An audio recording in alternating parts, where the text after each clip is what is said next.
بسم الله الرحمن الرحیم. السلام علیکم ورحمت الله وبرکاتہ.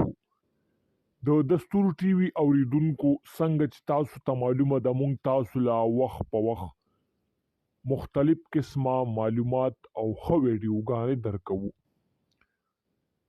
دغه شان ما نن یو نظر وکړو چې زمونږ په دستور ټي وي کې زیاتر مینوال د حضرت مولانا مفتی سردار علی شهید رحمت الله علیه متعلق معلومات خوښوي.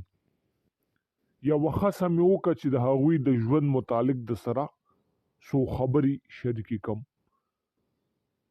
کو تر اوسه مو دستور ټي وي نی سبسکرایب کړی، د نورو ښه معلوماتو د بهترینو ویډیوګانو دپاره دستور ټي وي خامخا سبسکرایب کړئ، ولې چې تاسو ته به درکوي ښه معلومات، ښکلې ویډیوګانې او ریښتوني خبرونه.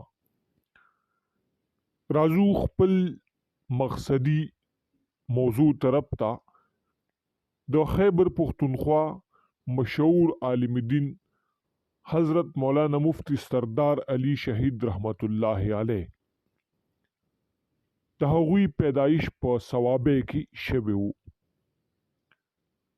هر کله چې هغوی اله د قدم اغشتو شو، نو د دوی مشران په وابډا کې ملازمینو چې د هغوی نوهار سیمې ته بدلي وشوه او نوهار ته لاړو.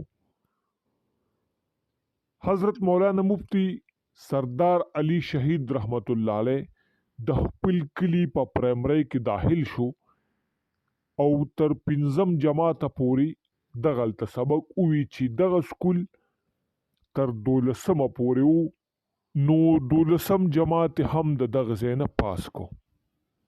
د دې نه پس هغوی د ضلع چارسدي په یو مدرسه کې د علم حاصلولو دپاره داخله واغشته. هر کله چې په چارسده کې حفظ وکړو، د هغې نه پس په مختلفو ځایونو کې د علم د حصول لپاره د هغوی سفر جاری وي. د مفتی سردار علی شهید رحمت الله علیه رور عاطف سردار په یو انټرویو کې دا هم ویلیو چې هغوی د اسلام آباد او د خیبر پختونخوا د مختلفو مدارسو نه علم حاصل کړو. په خصوصي توګه یې اخري سبقونه په دارالعلوم حقانیه اکوړه هټک کې ویلیو.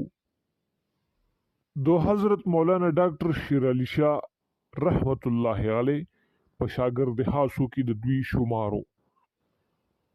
د حضرت مولانا مفتی سردار علی شهید رحمت الله علیه مینوالو کو چرته د هغوی د ژوند نظام پوره خبرو غواړي، نو په ډسکرپشن کې یو لینک ورکړی شوی دی چې هغه پوره انټرویو دا د مفتی سردار علی شهید رحمت الله علیه رور سردار سره شوی ده.